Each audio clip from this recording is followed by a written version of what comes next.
One of those scenes being a time when I pogo stick someone to death. Yes, you did hear me right. I pogo stick someone to death. Hello, Warwick Davis here, and I'm going to roll the BAFTA dice. So here goes. We have Professor Flitwick from Harry Potter.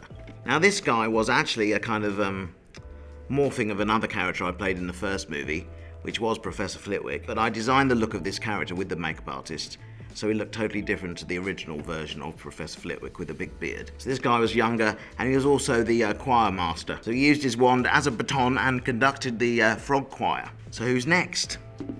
Oh no, that was bad. We should take that one, shouldn't we? So it ended up on me, Warwick Davis.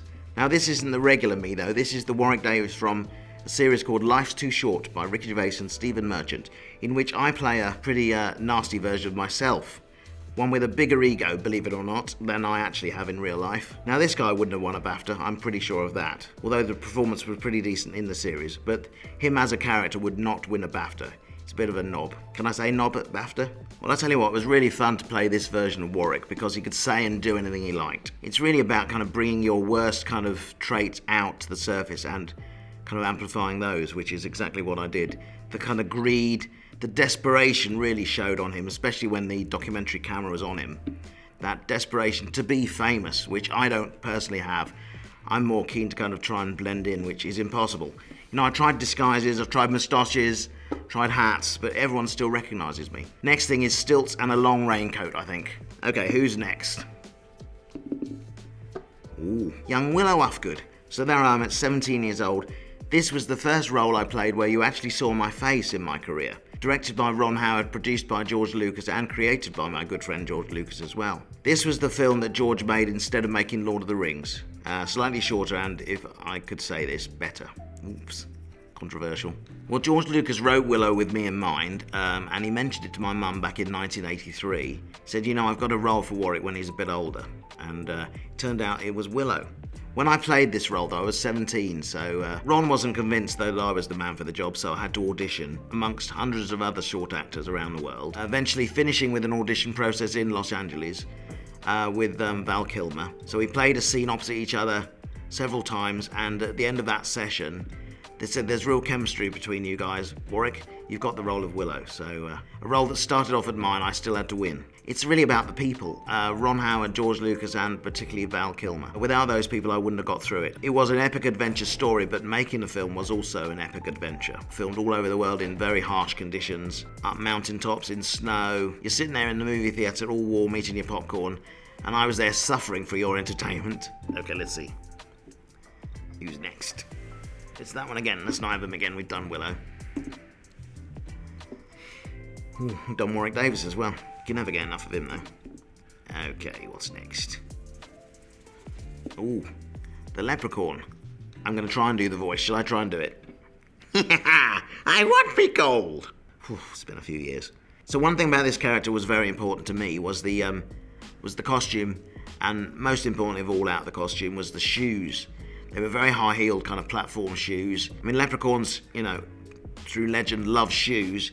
And without those shoes on, I didn't really feel like the character. I think a lot of actors will say that sometimes the costume and the makeup can inform the character. So as soon as I slipped into those shoes, I became the character. Well, this script dropped through my door when I was out of work, or should I say resting. The script arrived and I was very vulnerable, so I read it and thought it was a good idea at the time. But the reason I thought it was a good idea, because prior to that, I'd played that guy and that guy, who were both kind of nice characters, and I thought I need to diversify my career and show I can do more than just play nice guys. He's an evil leprechaun, not the nice sort you kind of read about in fairy tale books. He will kill you if you steal his gold.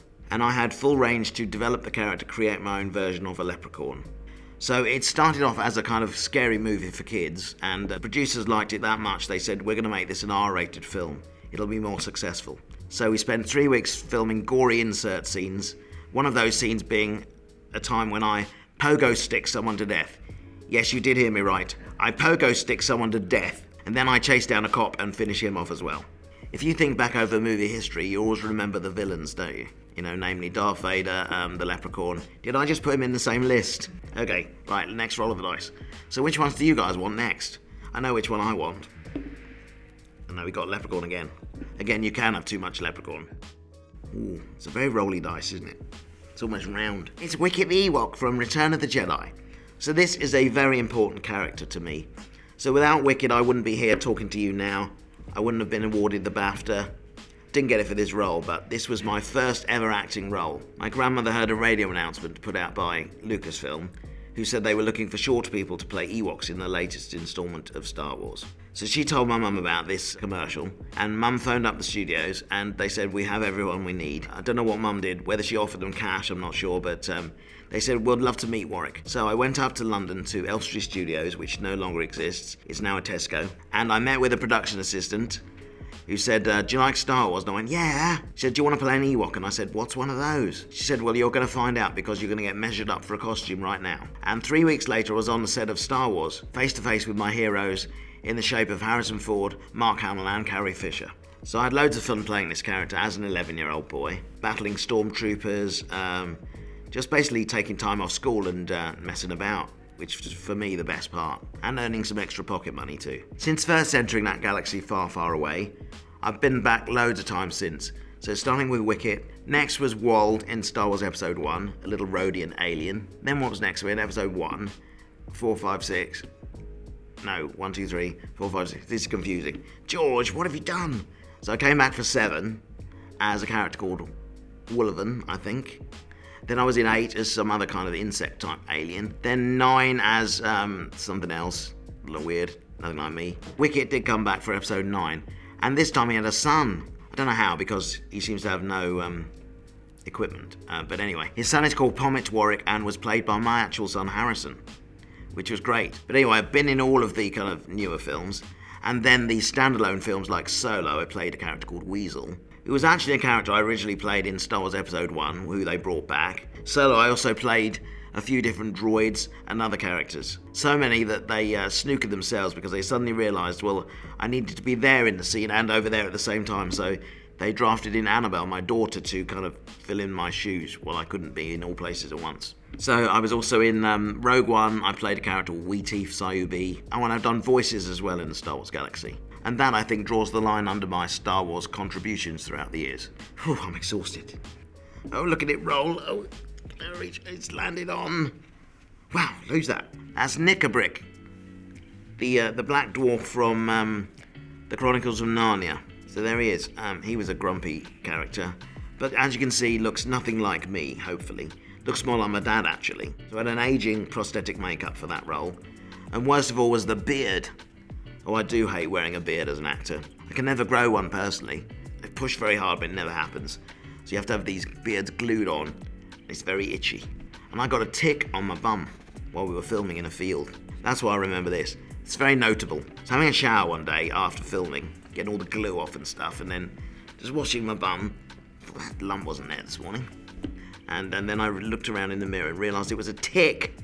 And ticks are very dangerous because they can give you other illnesses called Lyme disease. So I quickly phoned the unit nurse and said, I think I've got a tick. She said, I'll be right over, don't move. Because you mustn't pull them out yourself, because if something of the tick is left in your bum, then you get poisoned. So I didn't want that. Am I really telling this story to BAFTA? But anyway, the nurse came over. She said, bend over a minute. And she went, wow, that's a big one. And I said, what about the tick? She got her tweezers out and she pulled out the tick, and it came out in one piece. And I'm here to tell the tale. So which characters would I like to revisit? Now this might be a good time to pitch for some work on this stage right now. I'm thinking there may be some more screen time for this fella. And I do hear they're making some more Harry Potter stuff, so I'd always be willing to step back into his shoes. We did some more of Willow already for Disney Plus, for the Willow series, and that was fun coming back to this character 40 years on. Everyone wants more Life's Too Short except Ricky Gervais. Once he's done something, he stops when everyone wants more. But Ricky, I want more, and everyone wants more. I don't want to do more of him. No.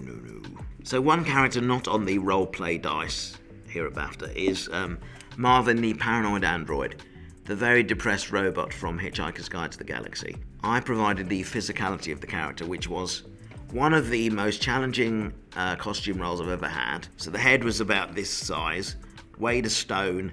All in all, the whole suit weighed my own body weight, nearly 6 stone. So just walking around was an effort. I didn't have to learn the lines though, because I had all the scripts pasted inside the head. so I could just kind of look at all my lines, read them in on set, and then, fortunately, the brilliant Alan Rickman came to my rescue and provided the voice of Marvin. So that was a lovely sort of collaborative role myself and Alan had. He's got the perfect depressed voice for a robot like Marvin as well. Now, I did start acting very young, at 11 years old. The one bit of advice I got was from George Lucas, who said, whatever happens now, as you get recognised more and more, always stay true to yourself. Be the person you've always been and don't let the world change you. And hopefully I've managed to stick to that advice and be a very kind of level-headed sort of normal person and nice to everyone. Can you get me a coffee, please? Anyway. Okay, my dream role would be to play some sort of detective, a Columbo-esque sort of character. Big fan of Peter Falk and Columbo, and yeah, we'd just love to do a bit of sort of crime solving. Nothing too action-packed, because I am 54 now, but yeah, a bit of wandering around, a bit of sleuthing, kind of Frost sort of style. Just a bit of kind of pointing. I think he did it. I think he did it. He didn't do it. That kind of stuff. It doesn't sound very exciting, though, does it? And here's Warwick as the detective. He didn't do it. He didn't do it. He did.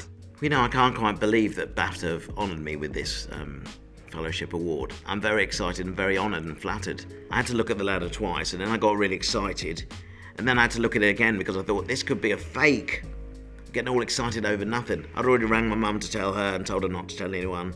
And then thought, I better check this again. So looked up the email address of who it had come from, and it indeed was the real thing. It is the real thing, isn't it? It's in all the setup.